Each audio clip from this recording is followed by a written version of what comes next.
Hier ist Steve Shit. Mach doch jetzt endlich mal Bass drauf, Alter. Oi oi oi. Mon Dieu, la carrette. Elle est dingue, hein. Oh, Volcan. J'ai la même.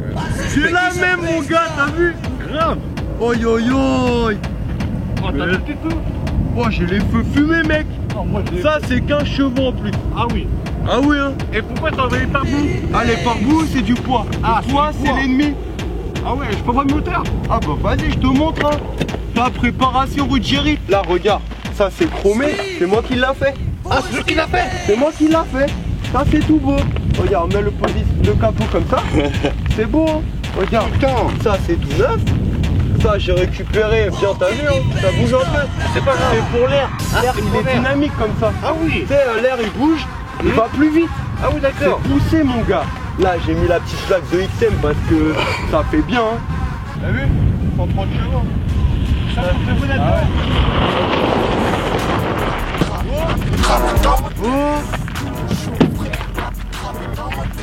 Alors les petits PD là, on se prend pour Schumacher. Y'a un problème. C'est quoi vos bagnoles là? De Citroën ZX. C'est des quêtes de retraités ça les mecs là. C'est pas Sérieux toi avec ton TDI là? c'est pas un TDI. Les mecs écoutez bien, c'est pas un TDI. C'est un TSI, ok? Ça c'est trop moderne. Ça c'est de la merde. C'est de la merde mec, viens sur l'autoroute. Bah t'es quand même mort. L'autoroute plus de puissance mec. Mec, moi arrête. Même mon pote il prend. Allez, on y va, ça c'est un turbo D. Je vais vous mettre en C'est un tracteur mec. J'ai la clé là, on y va? Vas-y, on y va, quand même on y va. Allez, on y va, je vais vous fumer. De toute façon.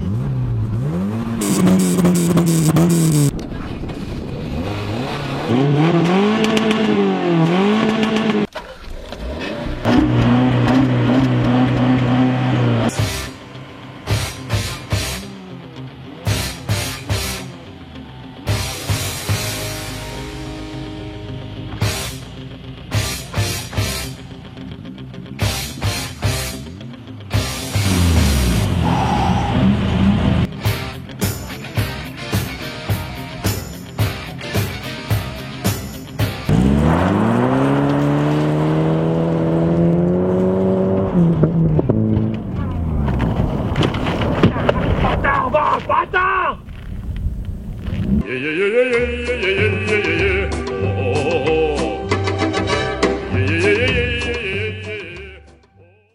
Salut les petits garagistes, aujourd'hui une émission un peu spéciale car nous essayons pour vous 2 voitures en même temps. Et cette émission grand format va nous permettre de redécouvrir une chevronnée au sang chaud, la ZX Volcan. Et nous allons prouver que l'habit ne fait pas le moine une fois encore avec Citroën.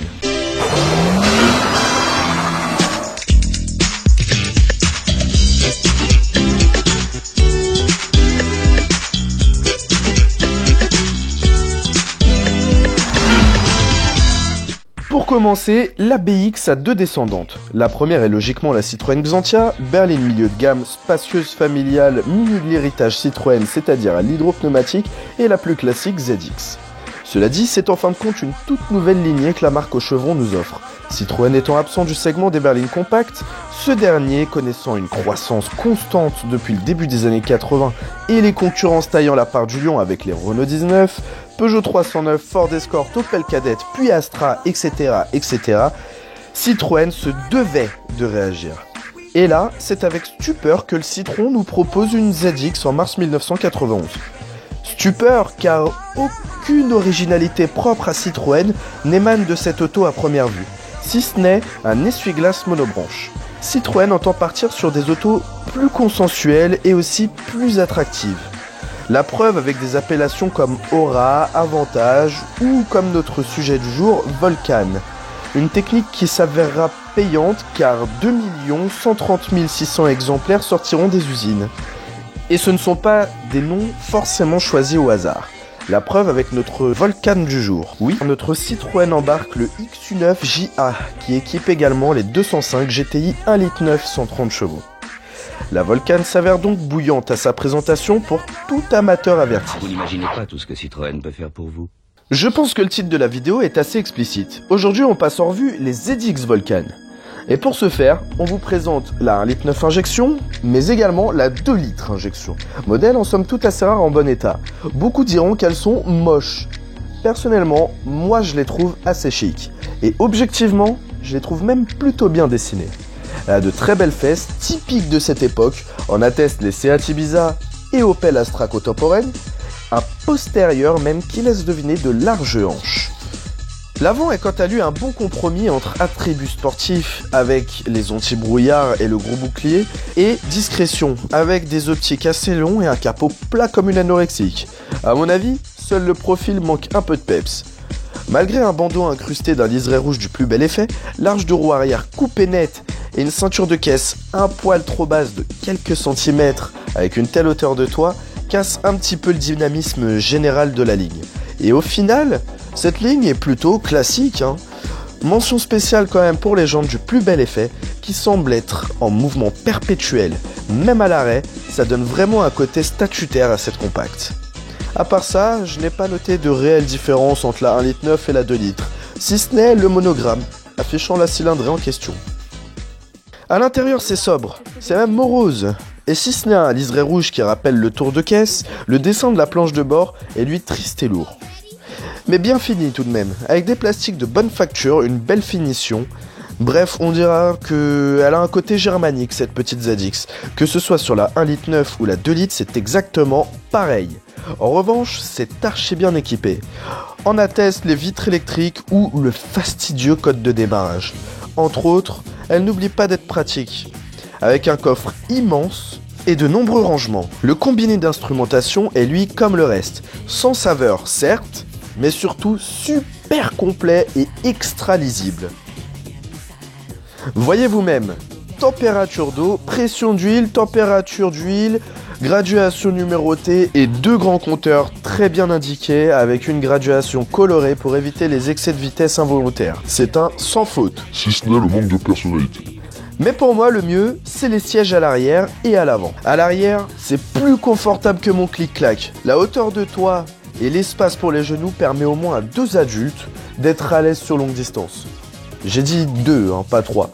Et à l'avant, c'est grandiose. Le maintien de l'assise et du dossier sont à la hauteur de toutes nos attentes, voire même mieux. Enveloppant, confortable et se règle pour toutes les morphologies, de toutes les manières possibles. C'est royal. Si je devais faire une petite synthèse, je dirais que la ZX sait recevoir, même si elle vous accueille en tirant la gueule. De toute façon, le caractère, ça passe aussi par le moteur.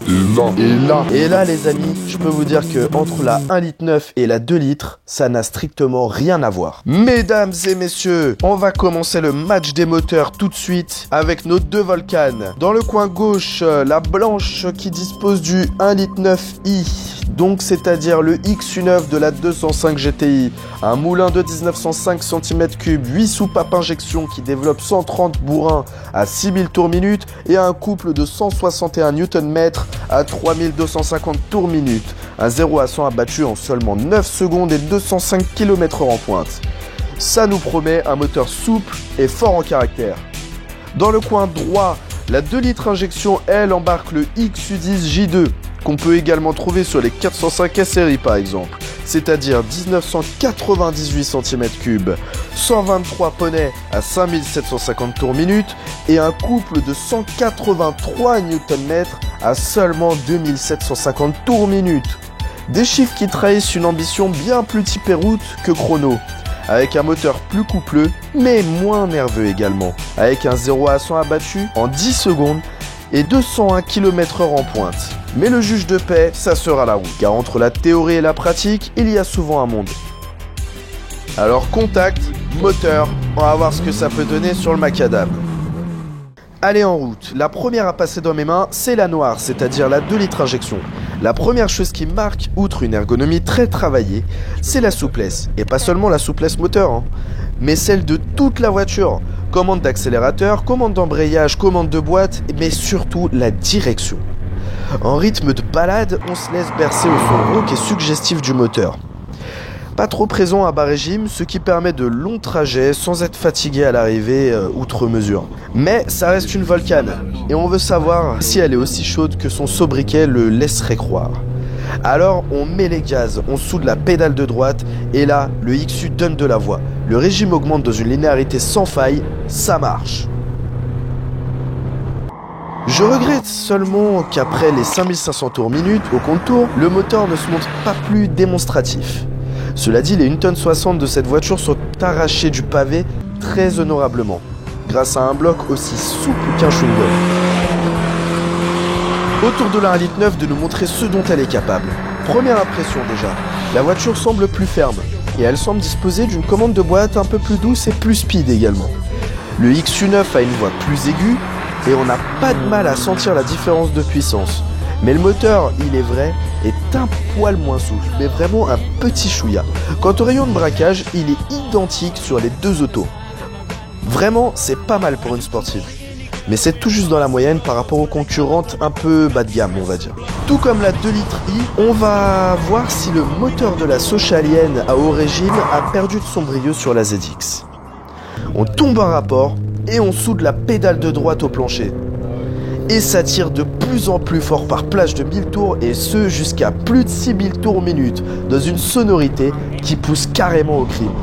J'ai même semé la voiture travelling pendant ce test d'accélération. Clairement, la 1,9 litre est très démonstrative. On ne sent vraiment pas les 1055 kg de cette bagnole. Une vraie comète lancée sur le macadam. Et le moteur se fait clairement moins linéaire que le 2 litres précédemment essayé. Retour dans la 2 litres injection. Et cette fois, on attaque les viroulots. Et c'est... comment dire? En fait, c'est assez flippant. C'est ça le mot. La direction assistée est super douce. Elle est très directe et archi précise. À un tel point qu'on surbraque souvent sans aucune raison.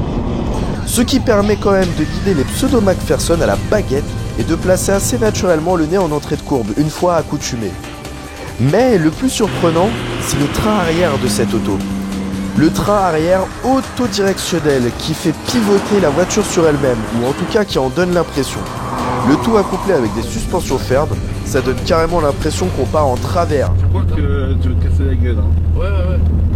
Quand on connaît pas, c'est vraiment bizarre. Et dans la 1,9 litre, c'est pire.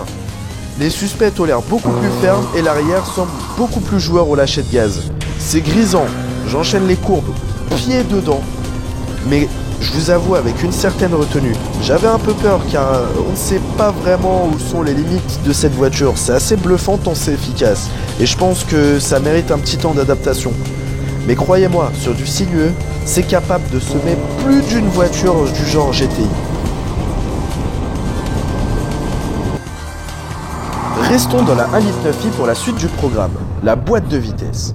Pas trop courte pour ne pas consommer et pas trop longue pour ne pas gréver le brio mécanique. Un modèle de polyvalence. La commande est du même acabit. Très souple pour le confort et directe avec des verrouillages instinctifs, relativement précises. Elle contribue grandement au plaisir entre deux accélérations. Et sur ce point, la 2 litres injection est identique. D'ailleurs au niveau de la pédale du milieu, c'est le même combat. Pour les deux, c'est un ex-aequo parfait. Et c'est tant mieux. Les freins sont à disque à l'avant et à l'arrière. Et ça ne manque pas de mordant, croyez-moi. De plus, en 4 heures d'usage intensif, ils n'ont pas lâché ne serait-ce qu'une fois. Donc, on ne peut pas dire qu'ils ne sont pas endurants. Petit reproche tout de même sur le pédalier. L'accélérateur est quand même assez loin du frein. Et pour ceux qui aiment bien la technique du talon-pointe, ça complique pas mal la chose. Cela dit, en faisant la manœuvre à l'envers, c'est-à-dire un pointe-talon, ça devient un peu plus simple. En résumé, ce sera une affaire de goût. Car en fait, les Volcan 1,9 litre et 2 litres sont assez différentes sur leur philosophie. En résumé, la 1,9 litre a un caractère plus sportif de par sa fermeté accrue et son moteur plus à l'aise dans les tours, là où la 2 litres injection sera plus confortable, plus luxueuse de par sa douceur et le couple moteur disponible plus tôt. Dans les deux cas, c'est une auto fiable, rare, économique à l'usage, avec un 7 voire 8 litres au 100 et comme dirait leur proprio, pour faire de la route c'est génial, pour tartiner c'est génial, pour putain. Cerise sur le cake, elle est tout sauf chère, de quoi se faire plaisir au quotidien dans une auto pratique, décalée et péchue. En tout cas, un grand merci à Loïc et à Nicolas pour le prêt de leur superbe ZX. Et si vous avez kiffé cette petite vidéo du petit garage, n'hésitez pas à partager. J'espère qu'on vous aura fait changer d'avis sur ces vieilles petites demoiselles. En attendant, partagez la vidéo, faites comme vous voulez. Et nous, on se retrouve très bientôt pour un nouvel épisode du petit garage. Ciao, ciao.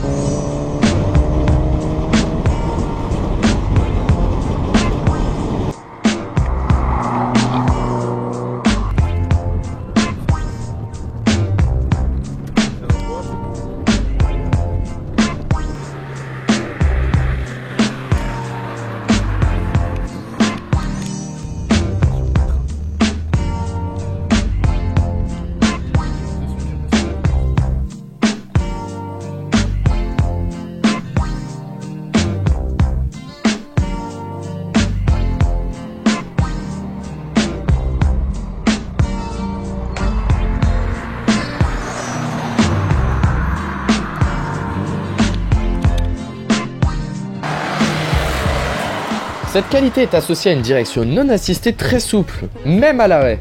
Et elle est assez directe pourtant, malgré un rayon de braquage capable de rendre